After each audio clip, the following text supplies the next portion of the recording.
So anyway, as I was telling you, is I'm really excited about this book and about the study. And true confession.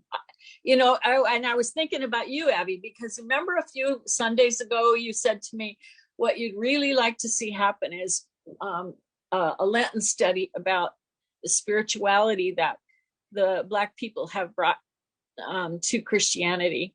And as I've done more and more looking at this book, I realized that's exactly what this is about. Only the prayer, the spirituality is coming through the music.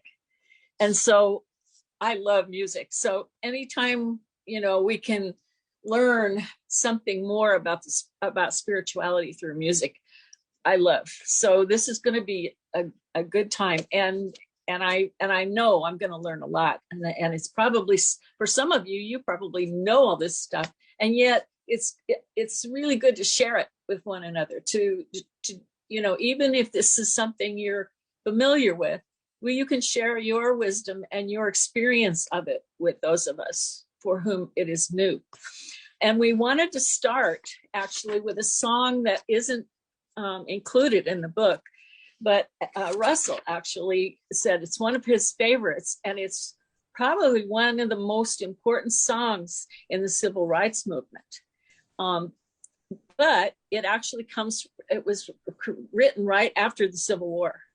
So it's really in celebration of when slavery was ended. So, but then it had a rebirth during the civil rights movement. And so it's very, very famous and popular. The people that made it particularly popular were the recordings by Odetta and also Joan Baez during the civil rights movement. But it's called Oh Freedom. And so we're going to start this part by listening to this, but experiencing it as prayer. This will be our opening prayer. And if you want to sing along, you're muted, so you can sing along with it if you want. Otherwise, just listen and just listen and pray. Okay?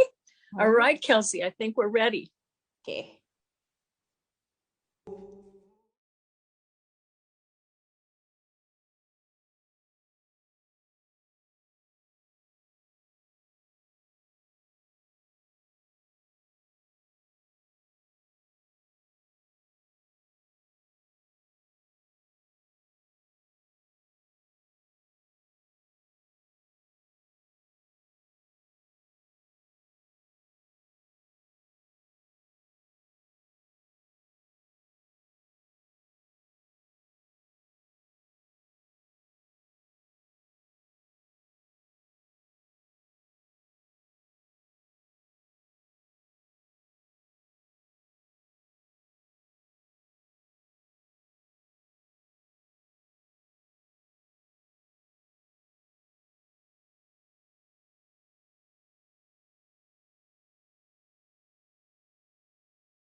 Amen.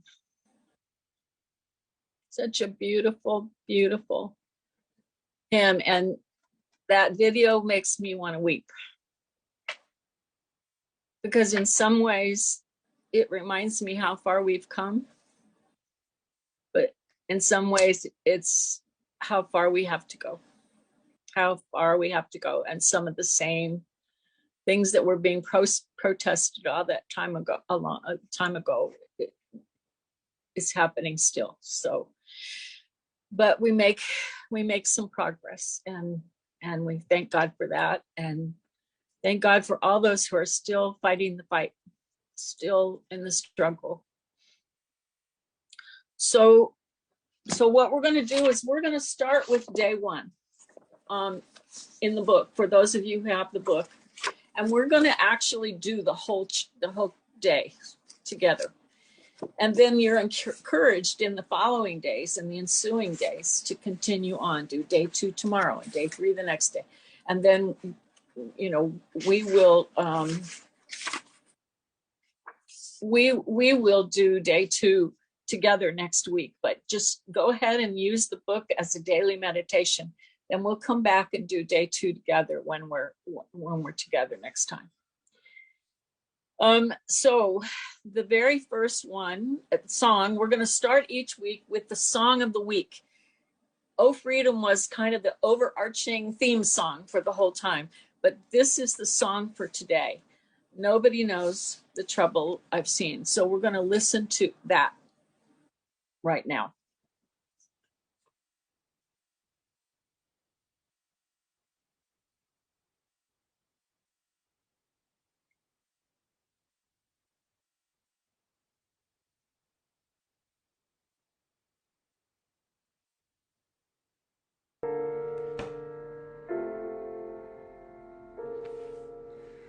Nobody knows the trouble I've seen. Nobody knows but Jesus. Nobody knows the trouble I've seen. Glory, hallelujah.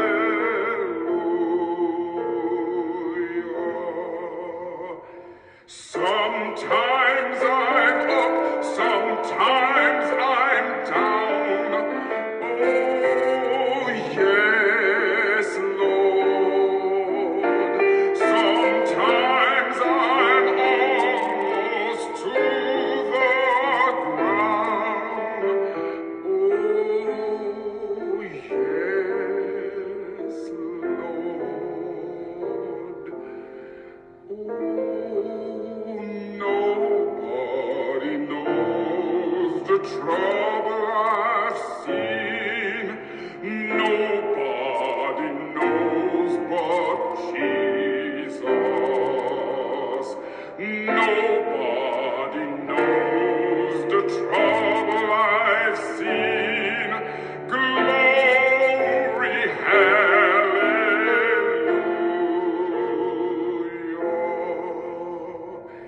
If you get there before I do, oh, yes, Lord, tell all my friends I'm a-coming too.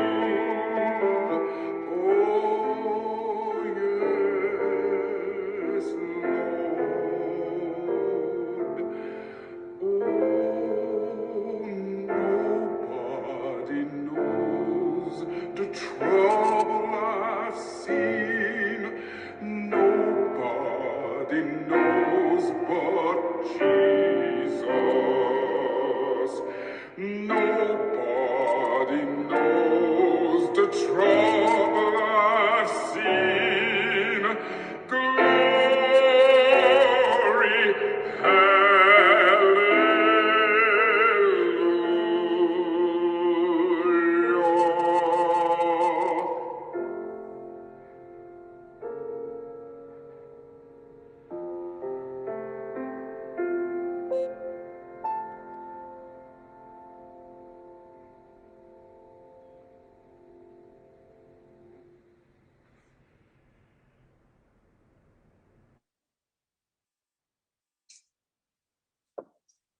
What a voice, huh? Amazing voice. And it just comes from his soul. You know, you can feel that song when he sings it. I thought our very own Earl was singing, because I have heard Earl singing that too, and it's beautiful. Oh, you lucky thing. You've heard Earl sing? I don't know if I've heard Earl, but I was thinking of Earl as he was singing. Earl, you could have sung that.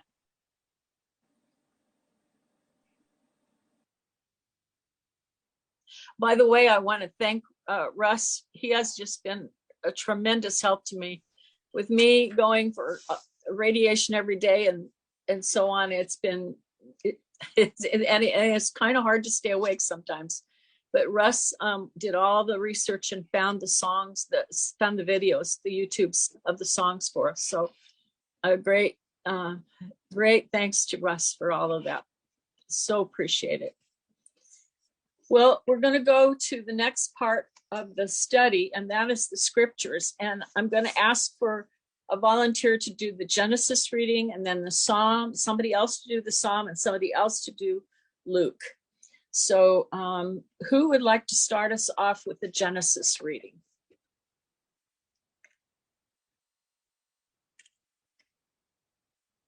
And don't you all fight over it. I will do it. Okay, thank you. The birthday girl. Yes.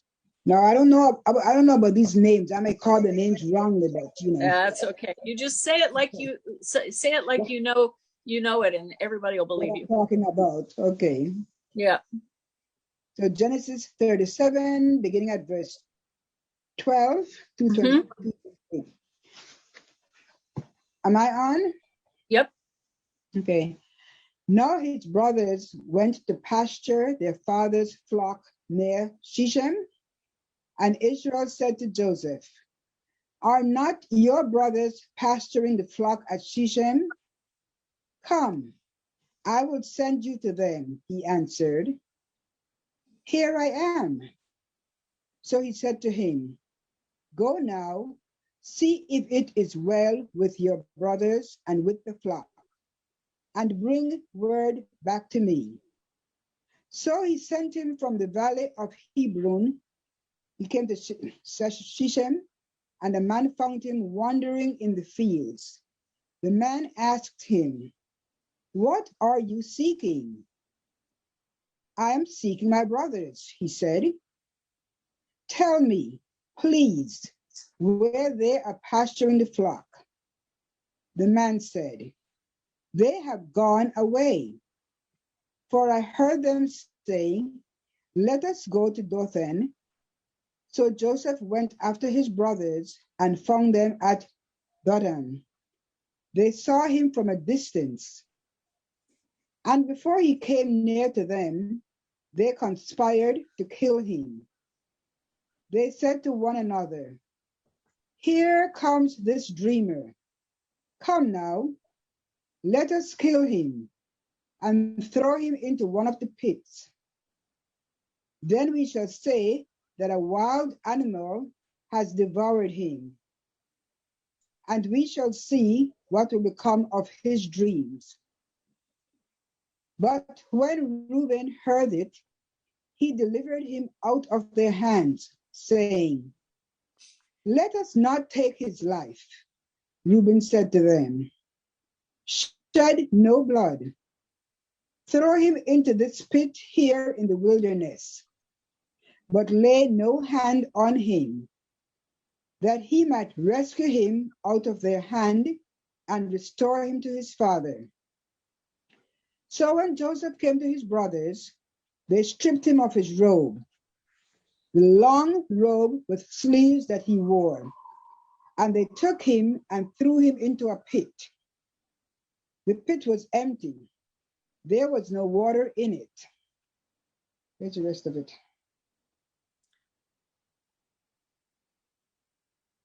Yeah, that's it. Here they are, up in the top left hand. Oh, then they sat down to eat, and looking up, they saw a caravan of Ishmaelites coming from Gilead, with their camels carrying gum, balm, and resin, on their way to carry it down to Egypt. Then Judah said to his brothers, "What profit is it if we kill our brother and conceal his blood? Come, let us sell him to the Ishmaelites and not lay our hands on him, for he is our brother, our own flesh." And his brothers agreed. When some Midianite traders passed by, they drew Joseph up, lifting him out of the pit, and sold him to the Ishmaelites for 20 pieces of silver. And they took Joseph to Egypt. Here ends the lesson. Thanks be to God. Well, who would like to read the psalm? I'll read it. Okay, thanks. Okay. Psalm 1, verses 1 through 3.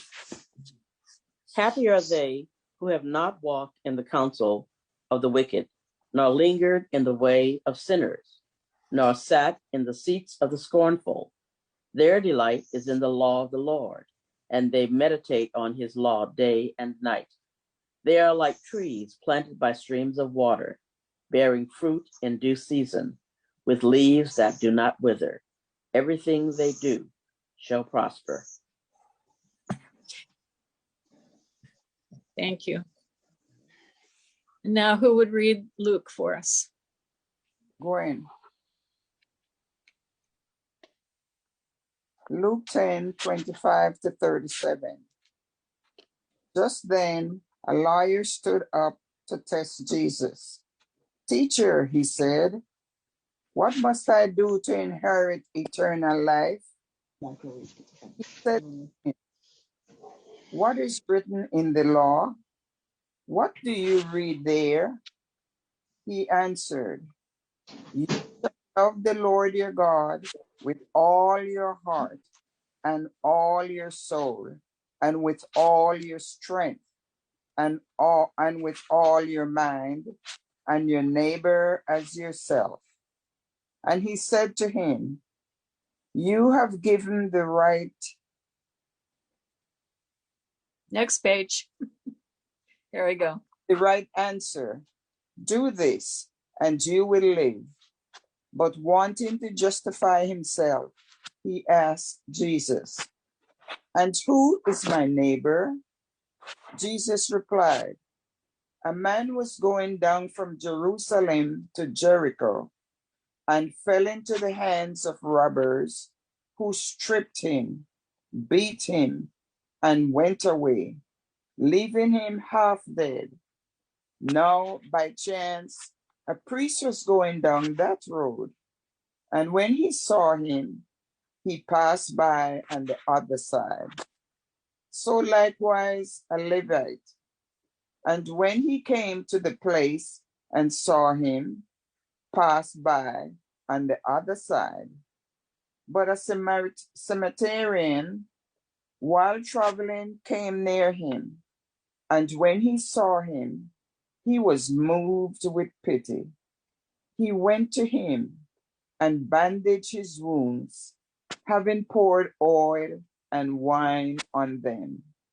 Then he put him on his own animal, brought him to an inn, and took care of him. The next day, he took him out 2 denarii, gave them to the innkeeper, and said, "Take care of him, and when I come back, I will repay you whatever more you spend."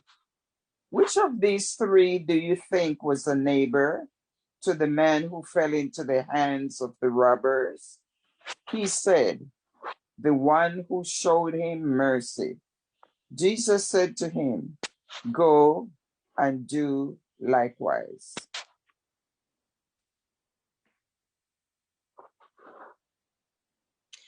While you were reading that, all I could think of was that sign that one man was holding in that very first video that said, "Where's the church?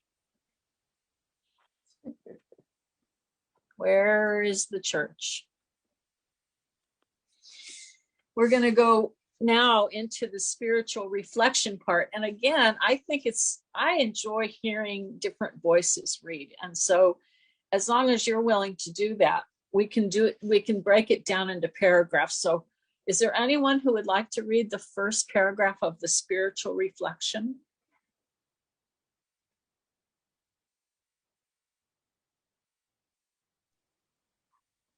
Hearing none, I'll do it.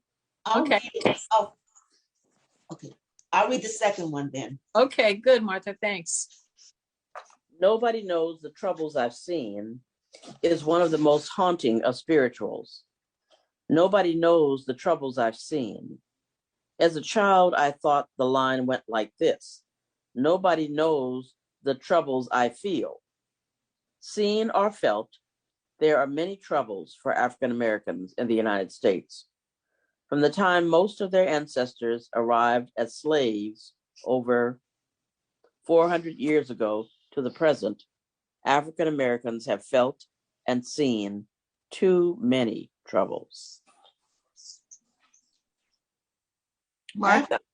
Okay. African American history has been marked by troubles from slavery through periods of segregation, the fight for civil rights, and present-day racism and discrimination. We have seen troubles, unimaginable and painful troubles of slavery legacy.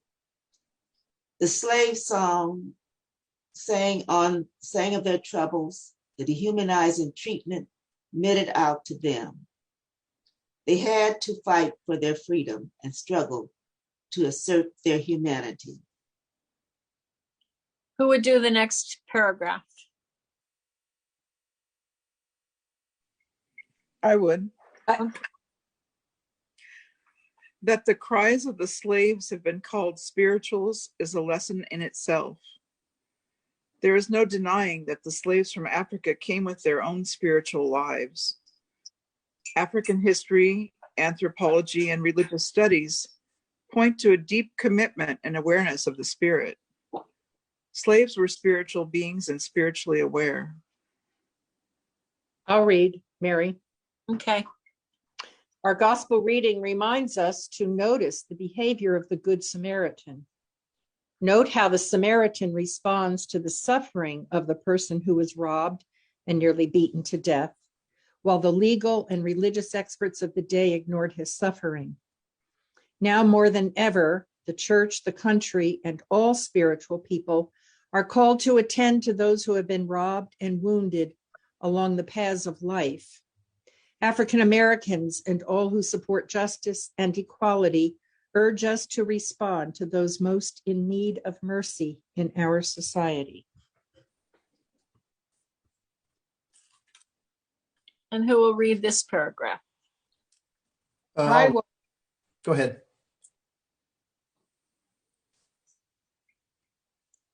Go ahead. I'll read it if somebody else doesn't want to. It is no small wonder that the slaves identified easily with the suffering of Jesus. They saw in his agony, sorrow, and suffering something akin to what they were going through. What they heard about Jesus and what they learned about his suffering and the cross convinced them that Jesus understood the unjust suffering they endured. Nobody knows but Jesus.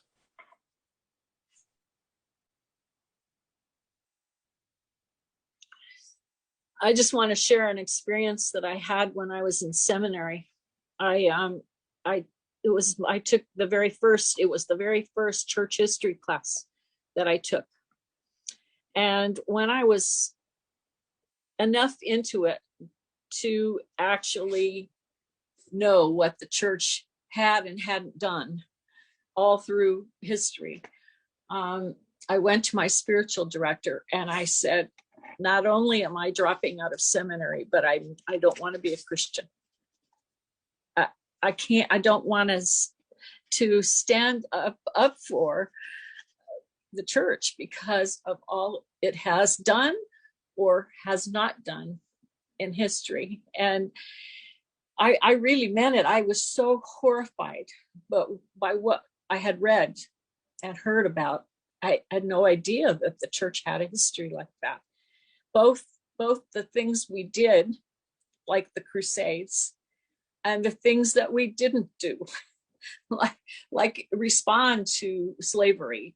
Instead, use scripture to defend it. I mean, it just, I couldn't bear it, and I couldn't bear to be a part of it. And do you know what my spiritual director said? I'll never, ever forget it. He looked at me, he said, all the more reason why you need to stay. Because the church needs somebody who will be disgusted by the history and who will not let it happen again. And so, you know, the church is still struggling. I mean, we're still struggling with how do we ever repent? How do we ever make up? How can we atone for this? How can we apologize? What is it that we can do? And I, you know, we can't ever erase it. There's no way to. And the only thing I know to do myself, because it so offends me what the church has done, is to do the opposite. Is to be a part of the church that does something right this time when the opportunity comes up, and it won't erase what's happened, but it's all I know to do. So, which kind of leads us to the next section, which is the spiritual commitment. And that's what I like about this study, is that every day it asks you to respond to the song and to the scripture and to the reflection. It's not enough just to know this stuff. We have to respond. That's and so part of it is knowing, and part of it is learning. But then so therefore, how do we respond? What do we do? And so here's some possibilities, spiritual things we could commit to. But it also, you can think of other things. Maybe there's something else completely different that you'd like to do in response to what we've heard tonight. But I'm just going to read through the spiritual commitment slowly and see if anything resonates with you. See if anyone, and then we'll open it up for discussion.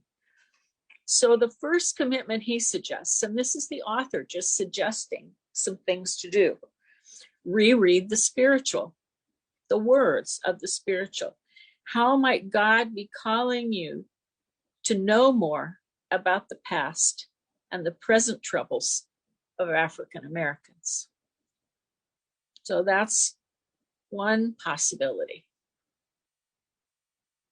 Number two, spend some time reading the Martin Luther King Jr.'s letter from the Birmingham jail, or the book, The Autobiography of Malcolm X, as told to Alex Haley. Number three, the psalm appointed for today speaks about crying out from the depths. Hear yourself read it aloud. Pray for the grace to listen more deeply to the African American experience. Number four, how is God calling you to be a good Samaritan? Or number five, what do these scriptures that we've just read tonight, what do these scriptures have to teach us about a Christian response to the reality of African Americans?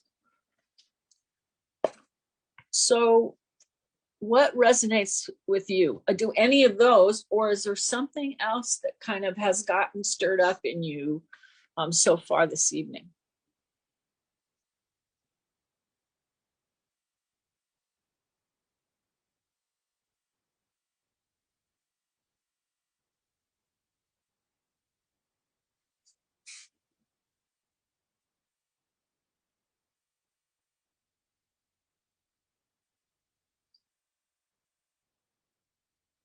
And it's good to just take some time in the quiet and listen.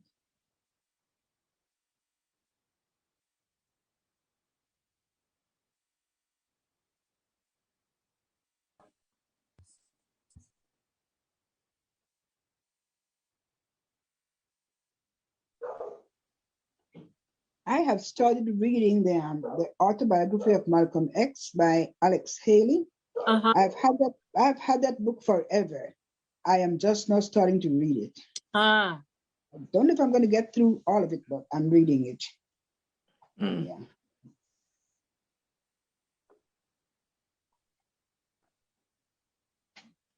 I used to read parts of the Birmingham jail letter to my high school kids, but I'd have to find it online at this point. Mm-hmm. But I'd like to go back and look at that again. Yeah, the Birmingham jail letter, I read it, and there were some key points that I thought that were important. Dr. King was talking about why he was in Birmingham, and why he was there was because there was injustice, and he said injustice anywhere is I'm sorry, where is it? Injustice anywhere is a threat to justice everywhere. Oh, And good one. Yeah, and he also likened himself to being a prophet who went from his small town out into the world to proclaim the gospel. So I think that it's important for us to go out of our own comfort zones and proclaim the gospel, the good news that we are all human beings, and that we all are to be treated equally and see each other through the divine eyes that we each have.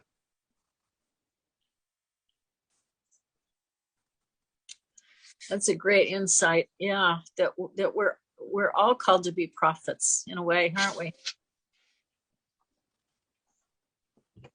That was the injustice anywhere is a threat to injustice everywhere is one of the thoughts that I brought forth in my homily a few weeks ago when I was talking about the current trend toward voter suppression, and that we are in a season of revisiting something that we thought was settled history almost 60 years ago, But then the other quote that I had in my homily was, and I can't remember it verbatim, but basically it was talking about the fact that that many of us have to repent for not doing, not necessarily that a sin of commission, but a sin of omission. Exactly. In that there is such indifference and silence from people who could affect change, and the basis of I think everything that came out of the civil rights movement was that it couldn't be done just by blacks. We never would have made the movement that we made 60 years ago if it hadn't been for whites who decided that they had to be involved. Like you were talking about, Mother Lynn. That that was another part of my homily, just saying just as we needed you, and you, I'm speaking specifically to whites who really hold the power, and that's a fact. That without your voice, there would be no movement. It just won't, whatever. That's one of the things that touched me so much after George Floyd's death was multiracial, multi-age. The response was the whole world woke up, and I thought that's what we need. We need everybody to be awake, to know, and to protest, and to just insist that this cannot be. And now it's happening again, like you said, with the voting. I just can't believe it. I can't believe it. And because of who we've got on the Supreme Court right now, they're getting away with it. Yes. So they're undoing a lot of what's been done, and we're going to have to go back and do that. And we're going to redo that whole thing. I started a course on becoming the beloved community from Church Next, and they've been talking about this idea of white privilege, and it's until white people recognize that they have privilege, like Avi was saying, we're never going to get anywhere as far as making understanding where we are with race issues in this country. It's not to make people feel bad because they're white, but it's because the advantages that people have had, and they don't realize it. Some people don't realize it, and are not aware of the things that they do to perpetuate oppression. Yeah.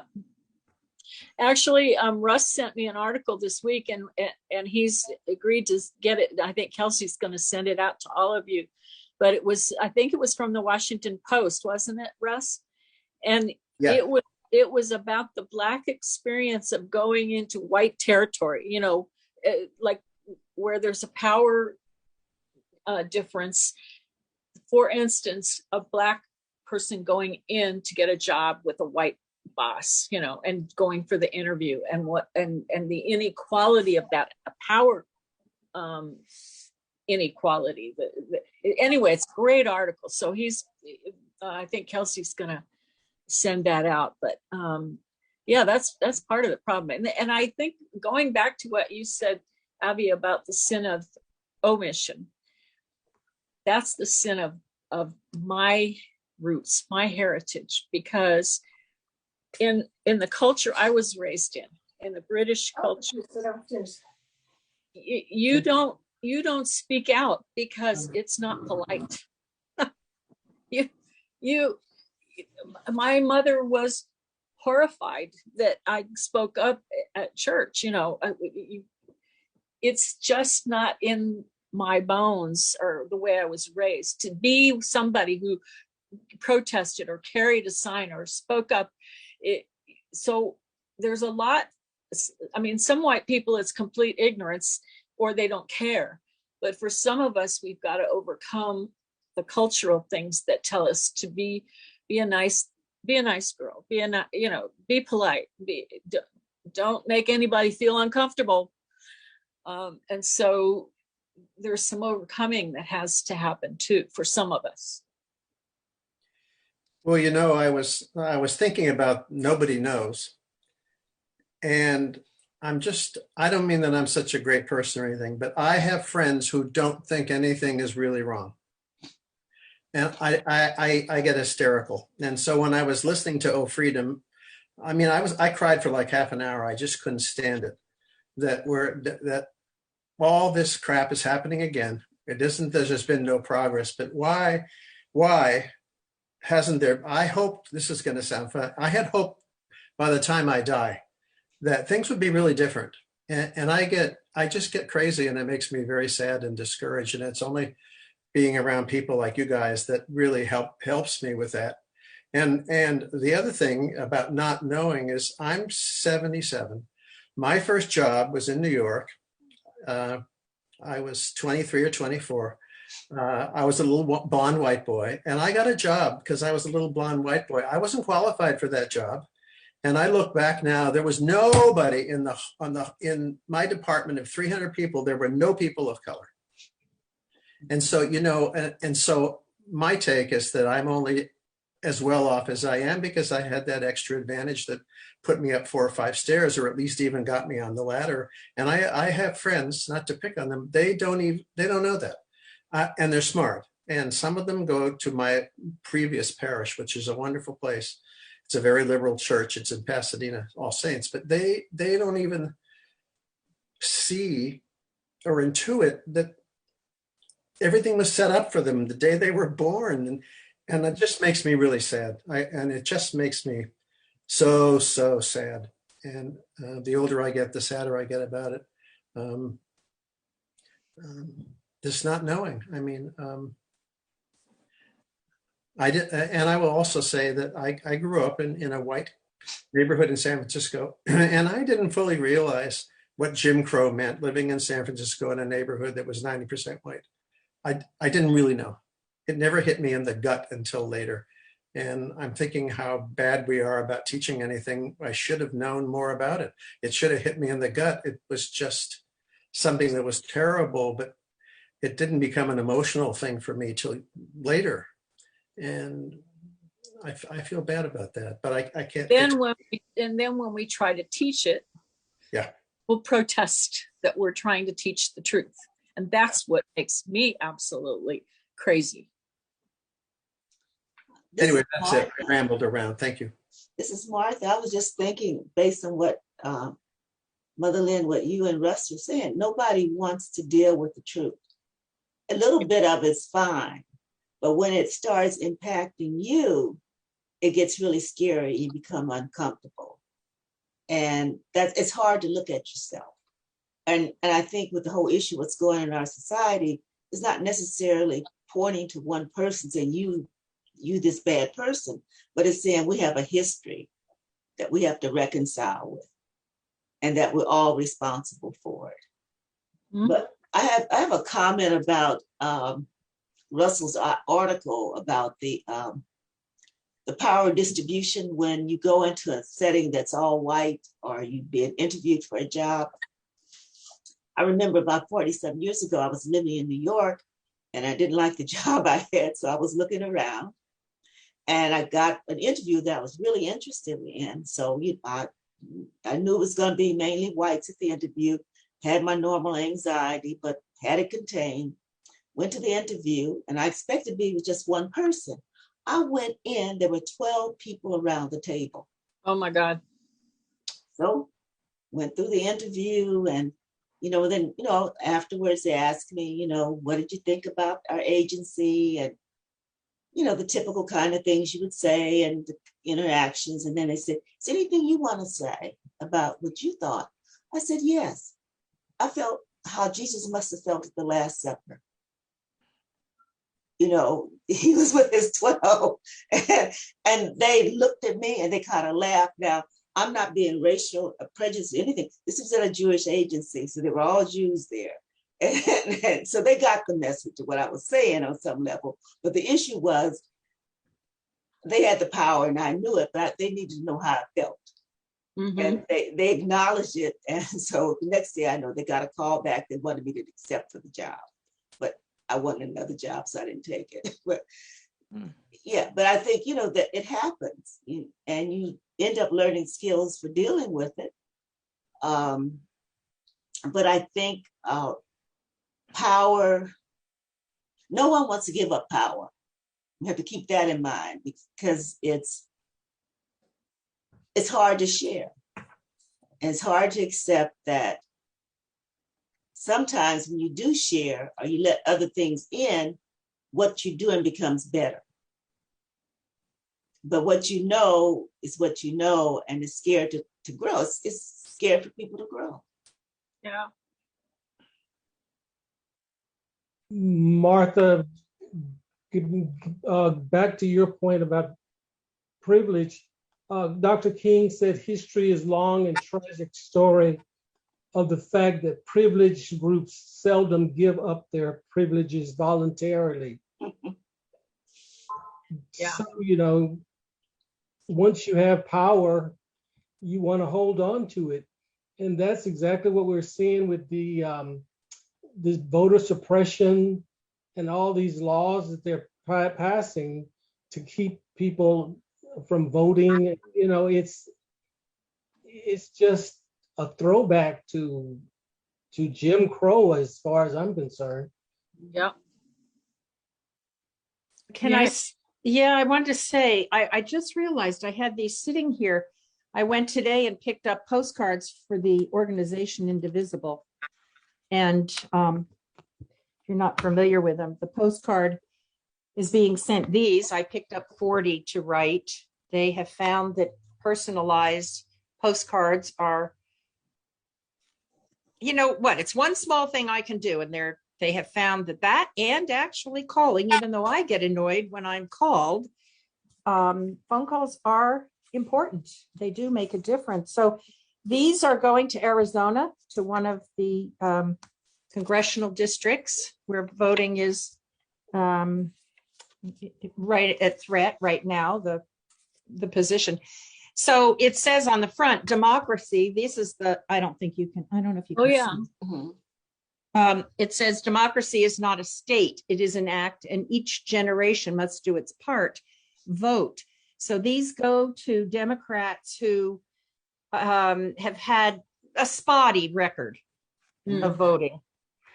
And, it's just one small thing that I can do. But, I agree with you, Earl, what you're saying. I mean, all of you, I mean, this just makes me crazy, this, that the states are allowed to make new laws, and it's not universal. It's not federal, it's state.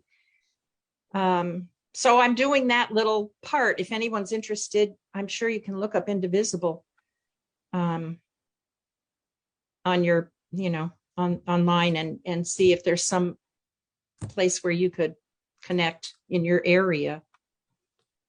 So that could be a commitment.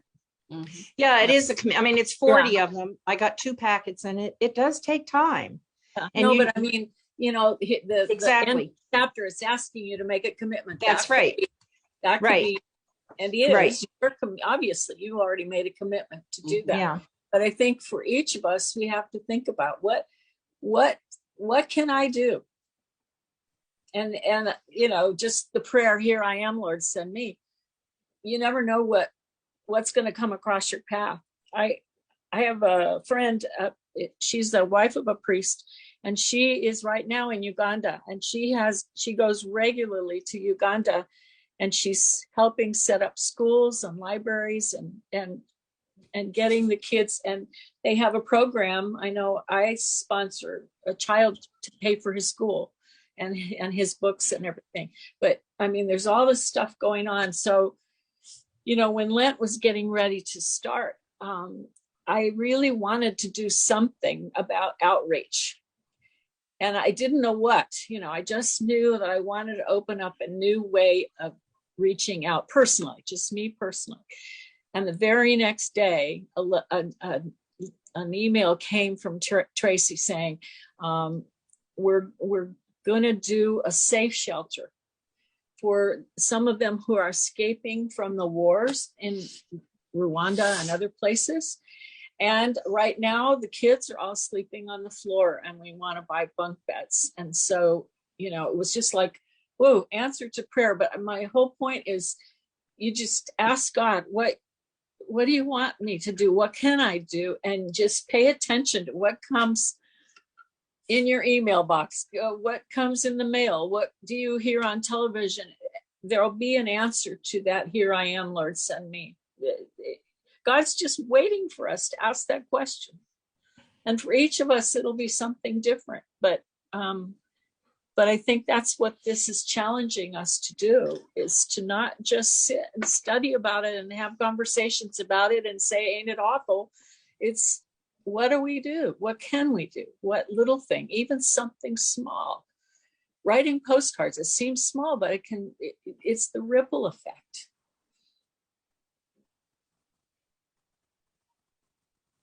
During this Lenten season, I was talking with the other day. I was talking with Floyd Webb, Eleanor's son, and I'd been to the house Sunday. I went. Charles came home last week, but he went to his daughter's house, whose bedrooms are on one level. Well, at their actual home in Casa Grande, his bedroom is upstairs. He has to go up 2 a flight and then a landing and another flight to get to. So they didn't want him to do that right away. And so at any rate, I went Sunday and I brought dinner. and so he was so thankful. And a couple of days before that, I had done a cake. I don't know if you guys saw the cake that I did a couple of weeks ago for my granddaughter's baby shower, but I had a lot of cake left over, and so I put a cake together for Charles. So I mean, he's just totally every opportunity. He and Helen are just saying thank you, whatever. And so I was telling Floyd, I said, well, a lot of people during Lent say, well, what are you giving up? And I decided that I'm not giving up anything. I'm giving. And so in whatever way I can give, and that was one of the ways that I could give. I could fix a meal. I could bring it and just be there. I spent the day with them, and we had just such a wonderful day. Ash Wednesday, Eleanor was already down this way in Gilbert, and we went to church together and got our ashes and whatever. So just that, as I said, not giving up, just giving, and to find someone who just needs so many people. I think so often about the homes where people are just put in and there's no family visiting or nobody, just waiting to die. Just waiting to die, whatever, that's something that any of us could do. Just go and start visiting somebody. You don't have to know them. And just a thought. Mm-hmm. Well, it's been a rich conversation, and I'm looking forward to the next one already. And I thank all of you for coming. And I pray that we'll actually get an answer to that. What would you have me do? I really do think that something beautiful is going to come out of this. So, Lynn, can I say one quick thing? Sure, Russ. Carol, Nicholas, are you there? Thank you for the book. I'm here. Thank you for recommending the book. Yeah, I just love it. It's such a good book. So glad you mentioned it. Yay. Is our time 7 to 8? Is that the time? That's, thereabouts. I just wish the book had included maybe a little history of the spiritual, a little more information about the spiritual itself. Mm-hmm. I will be happy to do that for next week's. Okay. I'll do that's something that we could do a little also. research. We could look up stuff. Yeah. I think it'd be great to see Russ's list of his sources that he helped you with for the spirituals. I thought the piano accompaniment was very nice to this. Nobody's seen the trouble. It was, the chords were really, really nice, a little bit sophisticated. So I'd like to see the source and be able to find it again. And meanwhile, I do think we could have Earl sing one. And you need to hear Earl. That'd be awful nice. I wish that I were able to sing now, but unfortunately I can't. However, well, maybe you have a recording. However, the arrangement that he did was by H.T. Burley. Burley? Who was encouraged by Dvorak to make transcriptions of the spirituals. And those are the ones that I find to be the most authentic for me. The harmony is great. It's great. Are those arrangements? Wow. Earl, do you have any recordings? I don't think I do. If I do, I have to find something. But unfortunately, I'm sitting and I can't project and stuff. And since I haven't been singing at church on Sundays, I've lost that ability. Welcome to the club. That. Gosh, Yeah. I tried to sing at a memorial service, Me just in the too. congregation. And I said, oh, I think I'm just going to hum along. Yeah. I've been singing in my car. that's how I'm keeping in voice. Kelsey, you have the list of those links for all the songs. Yes, I You could send do. it out. People could listen ahead if they wanted. I just picked some things. But I think most of them are nice. I felt kind of strange having this white boy pick spirituals, but I did it anyway. Well, on the Forward Movement Yeah. website for the book, there are the spirituals that go along with it. Yeah, I discovered that too late. Yeah. So anyone, you can check that. Yeah. That source for sure. Well, and any of us can go on that website and listen to them if we want to. Yeah. That's true. It's always good to hear another version of any song. I'll create a page for this class. Okay. It should be up and running at least by tomorrow night. Wow. And I'll embed the videos, that way you don't have to even click on it, just watch it on the page. Oh, great. Great. Okay. Awesome. And next week I'll have some information about next week's song so that Oh, Lynn. Okay. yeah, I'll be glad to do that. It'll be fun. So are we skipping to like lesson 7 next week, or what are we doing? Oh, Russ, you picked the one from lesson 2, right? Are we for going next- to lesson 2 next week? You're muted, Russ. You're muted. That's probably better. I muted. Because I misunderstood what you asked me for. I picked week 1, week 8, 7 days apart from each one. So That's if what I we were thought. reading, we'd hit the next one. But Kelsey has that little list too Yeah. of the days of the So, which. so the next one is Are we doing 8 then day next 8. time? Well, today's the first day, so 7 days further would be 8. 8. So day 8 is Kelsey has a little list. We can send that out too. which Let me was actually send the link Oh right now. Mary, Don't You Weep, which I Oh, love. Mary, don't you weep. Yeah. Love. Hey, I'm going to tell you another. This is a white girl story, but when I was in high school, I was in a choir, and we competed in those days it was called Negro Spiritual competitions, and groups from all over the city would come and compete.